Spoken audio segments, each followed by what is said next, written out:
yaravuze ngo jo mu rukundo rwanjye nawe twakundanye turyamana, twararyamanaga pe igihe nkeneye, donc nari narabaye nk'umugore wiwe. Igihe cyose ankeneye tukagenda tukararana nkamwemerera, igihe cyose abinsabye nkagenda nkamuhereza buri kimwe nkabyemera. Ikintu gikomeye cyane ati byagezaho nta nubwo twikingiraga, byagezaho antera inda ya mbere ambwira kuyikuramo. Muri kumva neza? Inda ya mbere ambwira kuyikuramo. Ubwo ni Jo yabwiraga Sylvia bakaryamana, uyu mu ex wiwe bakaryamana buri kimwe cyose igihe cyose amukenereye. Ati inda ya mbere twayikuyemo, ati twongera gukora amakosa n'inda ya kabiri nayo turongera, nyuma yuko nkuyemo iyo nda arongera antera indinda, turaryamana ntera indinda ndatwita, niyo nda nayo nyikuramo inda ya kabiri.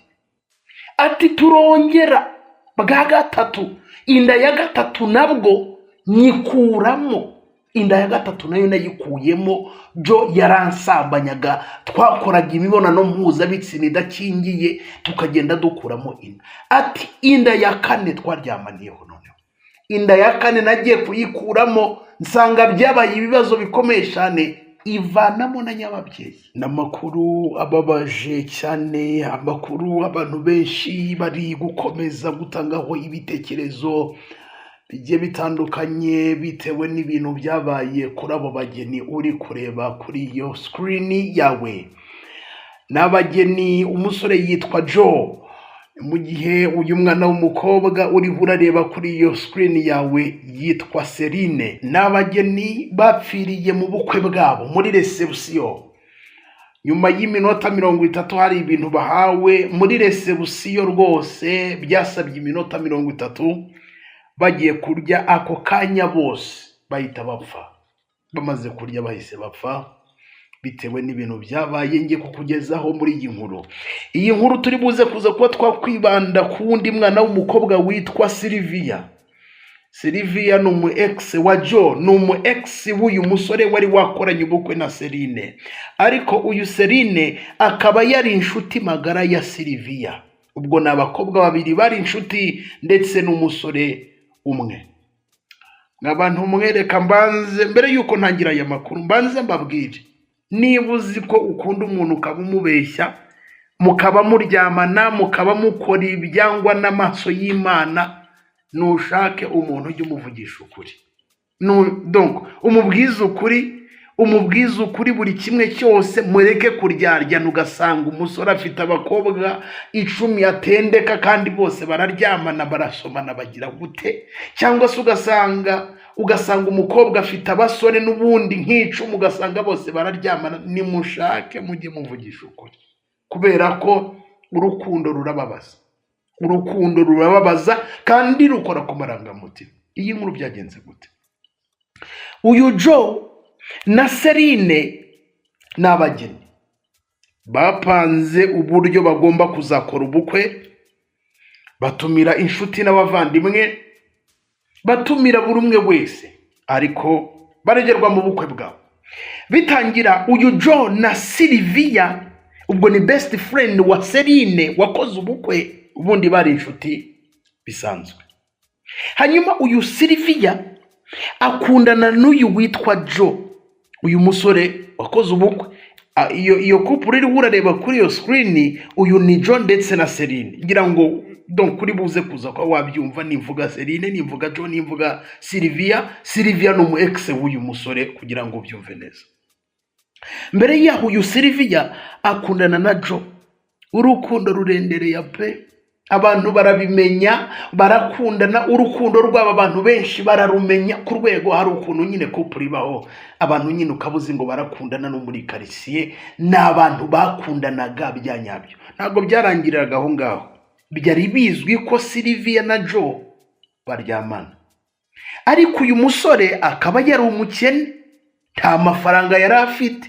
Uyu Sylvia yari afite amafaranga, hari n'ukuntu yafashaga uyu musore muri couple. Ugasanga ibyo ni ibintu bimenyerewe. donc nyine akamufasha mu tubazo tugiye dutandukanye. Noneho uyu Joe bakundanye imyaka igera muri 6, aza kuza kugira amahirwe. Uyu Joe arangije abona amahirwe yo kujya hanze.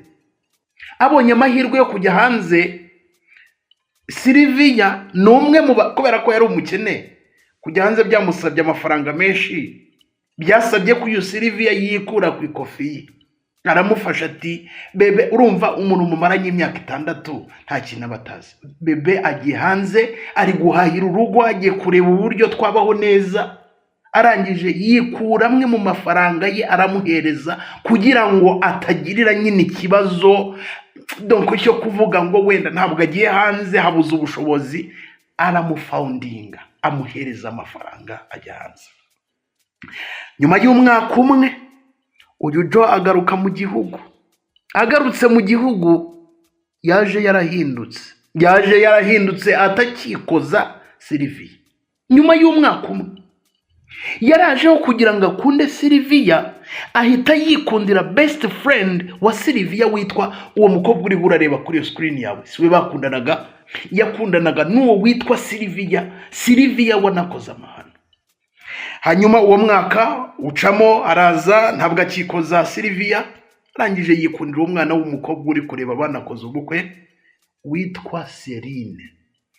Uyu Celine yabwiye Sylvia ko afite ubukwe na Joe. Urumva bari inshuti man, nkuko waba ufite mu best friend wawe cy'umukobwa mubi w'inshuti yawe nyine ku rwego rwo hejuru, ku buryo umubwira buri kimwe cyose. Uyu Celine yaranazi ibya Sylvia ndetse na Joe, yarabizi, yarazi buri kimwe nyine. Ibyo ngibyo kuba ufite inshuti noneho abakobwa buri kimwe nyine yamubwiraga buri kimwe nyine. Bari baziranye mu buryo buhagije. Sylvia akundana na Joe, uyu Celine yarabizi, ndetse n'uyu Celine akundana na Joe, donc yarabizi. Ariko ngira ngo murabizi ibintu by'amashyari abakobwa bagira, haje kuza kuba habibara. Uyu Celine abwira Sylvia ati, Joe dufitanye ubukwe. Arangije ngo nta kintu yamubwiye, ngo yabifurije imigisha. Yarababwiye ati, imigisha rwose ndayibifurije. Ariko uyu Celine byageze igihe bitewe n'urukundo, ubwo atekereza ko nyine Sylvia wenda yabyibagiwe nyine. Mbese ubwo byarangiye nyine, nta kibazo nyine kigihari, hari urukundo rwose, nta kibazo, nta mutima mubi. Barangije uyu Sylvia bamutumira mu bukwe. Ubukwe burangije araza, Sylvia araza. Ni n'umwe mu bantu bari bashinzwe ibijyanye n'igikoni. Yarashinzwe ibijyanye n'igikoni, kwita ku bageni, keya, kubajyanira ibyo kunywa, kubagira gute, kubarurira.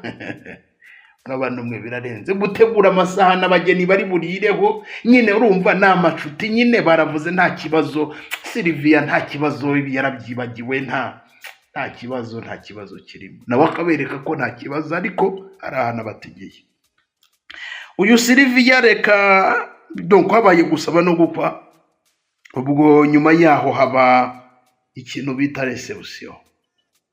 Muri reception uyu Sylvia yateguye umuceri urimo inyama, arangije asukamo uburozi. Murabizi mu bukwe abageni nibo bahagurutsa, barabahagurutsa bati gutya na gutya nyine. Hari uko uyu Sylvia yari yabiteguye ati, nanjye nzabereka nta kuntu wampemukira byaka kageni, nta kuntu nk'umuntu w'inshuti yanjye, kuko nizeye ugahangara ugakundana n'umusore twakundanaga. Gute koko wahangara gutya? Yarapfushije nyine ati sawa. Ategura ubwo burozi. Arangije murabizi abageni nibo barura mbere mu bukwe, barabahagurutsa bati mwatambagiza abantu busitani, bakagenda nyine bakarura bakarya. Hanyuma Sylvia abageni baraje, bararuye, niwe baruriye. Arangije afata bya biryo yamaze kuroga ahantu nyine yaroza bariho ahereza abageni, buri umwe wese ku isahani. Nako barasangira, abageni barasangiye. Ashyira ku isahani yabo nini nziza ibyo biryo yamaze kubiroga. Ariko nibo gusa yaragambiriye, yashyize ahantu nyine uburozi ari bwarure, nuko abandi ku buryo bari bwarure nta kibazo bari bugire. Nyuma y'iminota 30 Celine na Joe bamaze kurya ibyo biryo, nyuma y'iminota 30 batangiye kubona bombi bari kugenda bacika intege. Nyine bagenda babona bari kugenda bacika intege, nta kabaraga bafite, bamwe ukabona bari gushaka kugwa no hasi, abantu bagafata bati nyamaze ishyano rirabaye. Nyuma y'iminota 30 bataragera no ku bitaro, bapfiriye muri reception. Joe na Celine bapfiriye muri reception ari uyu mukobwa witwa Sylvia wabarozi, umu ex w'uyu musore Joe. Uwo musore urareba kuri iyo screen yawe, umu ex wiwe niwe wabarogeye muri reception, barapfa abandi bose bitewe n'ukuntu Sylvia yari yabipanze. Abandi bose bariye kuri ibi biryo, nta kintu babaye. Nk'abantu mwe birababasha. Bimwe nakubwiye ngo ukunde umuntu umukunze byanyabyo. Uyu Sylvia baramuketse kubera ko yari kuri ibi biryo, yari ku mabife, niwe wari ushinzwe abageni. Baramukeka baravuga ngo uyu mukobwa Sylvia yakundanye na Joe, byashoboka ko ari we wamuroze, reka dukore investigation. Baragenda ubwo inzego z'iperereza zijya kumuneka, yiyemerera ko koko ari we wabikoze, kubera ko basesenguye buri kimwe, basanga ni wari ushinzwe amabife, basanga ni wari ushinzwe buri kimwe. Barangije baravuga bati ni wowe wabaroze, bamushyira yiterabwoba. Uyu mukobwa nyine ubwo inzego z'iperereza uburyo zikoresha, uyu mukobwa Sylvia yiyemerera ko ari we waroze Joe ndetse na Celine, abarogeye mu biryo bariye muri reception yabo. Impamvu rero yatanze ni iyi.